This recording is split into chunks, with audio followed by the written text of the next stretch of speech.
We have breaking news from Cupertino. As we promised, we want to get back out there.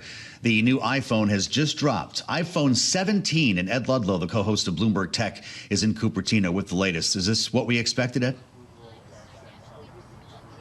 Yeah, so far we just had the base model iPhone 17, but Tim Cook at the start of his remarks said that we will get 4 variants of that iPhone 17. As a reminder, we expect them to be the base model that they're currently explaining right now, through to a Pro and Pro Max at the higher end, better performance processor that's developed in-house by Apple, stronger cameras, and somewhere in the middle, the big thing today, iPhone 17 Air, a ultra-thin variant of the iPhone 17 generation.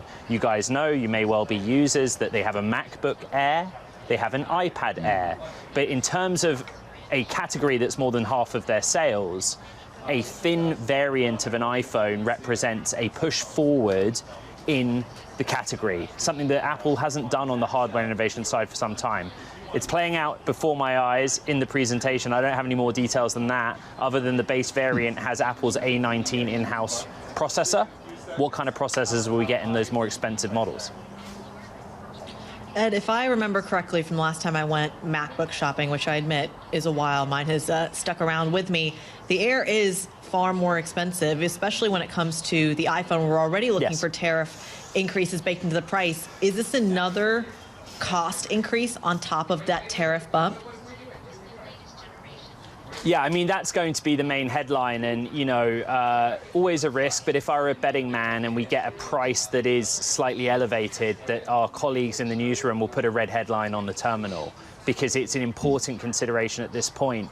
The technology development arc is really interesting. When I was at university, I won't say when, but MacBook was out then. In 2008, the MacBook Air came out. It was so expensive relative to the rest of the range. It also had some diminished features, taking into account how thin it was. But with time, Apple was able to make it a better value for money proposition. And if you read Bloomberg, Mark Gurman's reporting, that's what we expect with the Air, in this case with the iPhone. It will be expensive at first, priced between the base model and the Pro Max variants, but it will have diminished camera, diminished battery life, diminished processing power to account for the limited space, and they'll innovate on top of that in the months and years to come. I keep staring down at my Bloomberg terminal and the live feed and my social media feeds to try and give you some more information, but I'll be honest, they're just filling a bit right now, and I'm waiting. That's pretty good. I don't know how you do all of this. By the way, they didn't even have the internet when I started in college, so I'll just leave that where it is.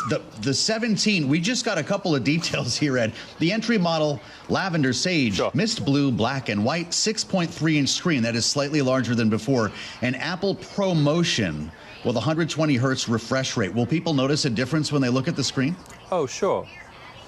Yeah, so the idea is that when you are, you know, I'm holding up a prior generation iPhone for illustrative purposes, but when you have a dynamic piece of content on your phone, you might be scrolling a website that has both text and video.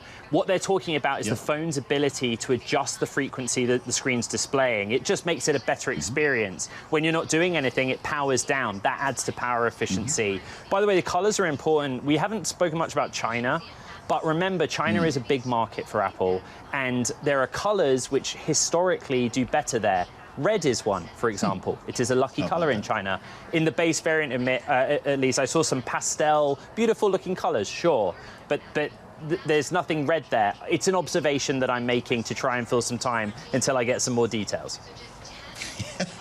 The 17 has an A19 chip, though, that is also faster, more efficient, that speaks to the power saving and the consumer experience on your end, Ed? Yep. Yeah, the work that Apple does in-house on its processors is critically important. A19 represents to the consumer a powerful processor that speaks to the capabilities of the base model phone. Extrapolate forward, again, at this stage, because the presentation's underway, this is based on Bloomberg's reporting and Mark Gurman's reporting. But we care about the processor inside of the Air ultra-thin variant in particular, also the modem. So historically, Apple has relied on Qualcomm for the modem chip that goes into its smartphones. In other words, the connectivity to the cellular network, Bluetooth, Wi-Fi in other cases. Apple's doing more of that in-house, but our reporting suggests that its own work has yielded a chip that's not as efficient as Qualcomm's. So they're trying to move away from a traditional supplier there. That might come out. It's something to watch for in the next 30 to 45 minutes.